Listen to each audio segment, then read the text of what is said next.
ದೇಶ ಇವತ್ತು 55-60% ತಿನ್ನುವ ಎಣ್ಣೆ, ಅದು 80% ಆದರೆ ಡಿಸೈಲ್ ಅದು 80% ತರಿಸ್ತಿಲ್ಲ. ಬೇರೆ ಕಡೆ ನಮಗೆ ಅದು ಸಾಧ್ಯ ಇಲ್ಲ.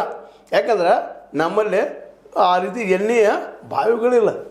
ಆದ್ರೆ ನಮ್ಮಲ್ಲೇ ತಿನ್ನುವ ಎಣ್ಣೆಯನ್ನು ತಯಾರು ಮಾಡೋದಕ್ಕೆ ಸೋರೆಪಾನ ಇರ್ಬೋದು, ಶೇಂಗಾ ಇರ್ಬೋದು, ಮತ್ತೊಂದು ಇರ್ಬೋದು, ಅದನ್ನು ಬೆಳೆದ ಕುಸುಬಿ ಇರ್ಬೋದು, ಬೆಳೆದ ಎಣ್ಣೆಯನ್ನು ನಾವು ಸ್ವ ಉತ್ಪಾದನೆ ಮಾಡಿ ಇಂಟರ್ನ್ಯಾಷನಲ್ ಕಳಿಸೋಕ್ಕೆ ಸಾಧ್ಯದ.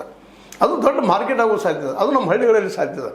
ಆ ದಿಶೆಯಲ್ಲಿ ಚಿಂತನೆ ಮಾಡುವಂಥದ್ದು ಇದು ಮೊದಲು. ಎಲ್ಲ ಕಡೆ ನೀರು ಮುಟ್ಟುವಂಥದ್ದು. ಮತ್ತು ಕಬ್ಬ ಇದು ವಿಷಕಾರಿ ಅಂದರೆ ಅಡ್ಡಿ ಇಲ್ಲ, ಅದನ್ನು ಕಿತ್ತು ಹಾಕಿದ್ರೆ ಭಾಳ ಸಂತೋಷ ಪಡುವಂಥ ವಿಷಯ. ಆದರೆ ರೈತರ ಬಿಡ್ಲಿಕ್ಕೆ ತಯಾರಿಲ್ಲ. ಯಾಕೋ ಅದ್ರ ಮೇಲೆ ಭಾಳ ಪ್ರೀತಿ ಅವ್ರಿಗೆ. ಯಾಕಂದ್ರೆ ಒಮ್ಮೆ ನೀರು ಹಾಕಿ ಬಂದ್ರೆ ಬರೀ ಬೀಜ ಹಾಕಿ ಬಿತ್ತೆ ಬಂದ ಮೇಲತ್ತೆ ಮೇಲೆ ನೀರು ಹಾಕೋದು ಹೋದ್ರೆ ಸಾಕು. ಒಂದು 3-4 ಕಸ ಆಯ್ತು, 2 ಅಥವಾ 3 ಕಸ ಆಯ್ತು ಬಂದು ಮುಂದದು ಮ್ಯಾಲೆ ಬೆಳೆದ ಬಡ್ಡೆ ಕಸ ಇರೋದಿಲ್ಲ, ಅದ್ರಲ್ಲಿ ನಮ್ಗೆ ಲಾಭ ಆಗ್ತದೆ. ಇವ್ರು ತಿಳ್ಕೊಂಡಿದ್ದಾರೆ. ಆದ್ರೆ ಇವ್ರ ಖರ್ಚು ಎಷ್ಟು ಬರ್ತದೆ ಅನ್ನೋದು ಪ್ರತಿಯೊಬ್ಬ ರೈತರು ವಿಚಾರ ಮಾಡ್ಬೇಕಾಗ್ಯದ. ನೀವು ವಿಚಾರ ಮಾಡ್ಬೇಕಾಗ್ಯದ. ಯಾಕಂದ್ರೆ ನೀವು ಮನೆ ಕೊಡಿಸಿದ್ರಿ. ನೀವು ಸಿದ್ದರಾಮಯ್ಯ ಸರ್ಕಾರ ಇದ್ದಾಗ 3,300 ರೂಪಾಯಿ ಒಂದು ಟನ್ನಿಗೆ ಕೊಡಿಸಿದ್ರಿ. ಒಂದು ಟನ್ ಕಬ್ಬು ಬಿಡೋದಕ್ಕೆ 4,500 ರೂಪಾಯಿಗಿಂತಲೂ ಹೆಚ್ಚು ಖರ್ಚು ಬರ್ತದೆ. ಇದು ವೈಜ್ಞಾನಿಕ ಅಭ್ಯಾಸ ಮಾಡಿ ಹೇಳುವಂಥ ಮಾತು. ಯಾಕಂದ್ರೆ ಕೇವಲ 4 ಗೋಡೆಯಲ್ಲಿ ಕೂತಂತ ನಮ್ಮಂಥ ಒಂದಿಷ್ಟು ಬುದ್ಧಿವಂತರು ಏನು ಹೇಳ್ತಾರೆ ಅವ್ರು ಕೂತ್ಕೊಂಡು. ಅದು ಹೇಳೋದಕ್ಕೆ ವಾಸ್ತವ ಇರೋದಕ್ಕೆ ಭಾಳ ಅಂತರದ. ಆ ದಿಶೆಯಲ್ಲಿ ರೈತಗೆ ಕಬ್ಬು ಬೆಳಿಬೇಕು, ಇನ್ನೊಂದು ಬೆಳೆಗಳು ಹೇಳಿ ನಮ್ಗೆ ಎಣ್ಣೆ ಇಡೀ ವಿಶ್ವಕ್ಕೆ ನಾವು ಸಪ್ಲೈ ಮಾಡುವಂಥದ್ದು.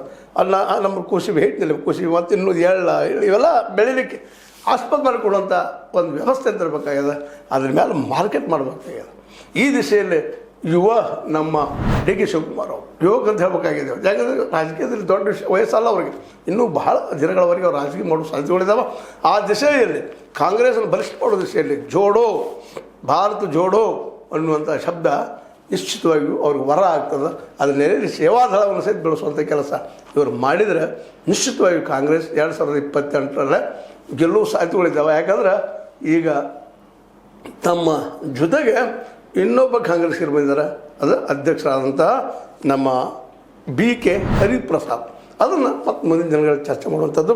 ಬಟ್ ಕಾಂಗ್ರೆಸ್ ಉಳಿವಿಗಾಗಿ ಕಾಂಗ್ರೆಸ್ಸಿಗರಾಗೇ ಇದ್ದಂಥವ್ರು, ಕಾಂಗ್ರೆಸ್ಗಾಗೇ ಬೆಳೆದಂಥವ್ರು, ಕಾಂಗ್ರೆಸ್ ಜೊತೆ ಗುರುತಿಸುವಂಥ ಡಿ ಕೆ ಶಿವಕುಮಾರ್ ಅವರು ಇವತ್ತು ಕಾಂಗ್ರೆಸ್ಗೆ ಮರುಸಿವನ್ನು ಕೊಡುವಂಥ ಸಾಹಸವನ್ನು ರಾಹುಲ್ ಗಾಂಧಿ ಅವ್ರ ಜೊತೆ ಕೂಡಿ ಮಾಡಬೇಕಾಗಿದೆ. ಜೊತೆಗೆ ಇವತ್ತು ಸಿದ್ದರಾಮಯ್ಯನ ಸಹಿತ ನಿಮ್ಮ ಜೊತೆ ಉಳಿಸ್ಕೊಂಡಿದ್ದಾರೆ. ಅದು ಭಾಳ ಮಹತ್ವದ.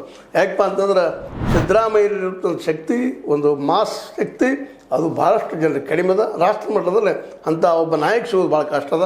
OBC ಮತ್ತು ದಲಿತ ಇನ್ನೊಂದು ಏನಪ್ಪ ಅಂತಂದ್ರೆ ST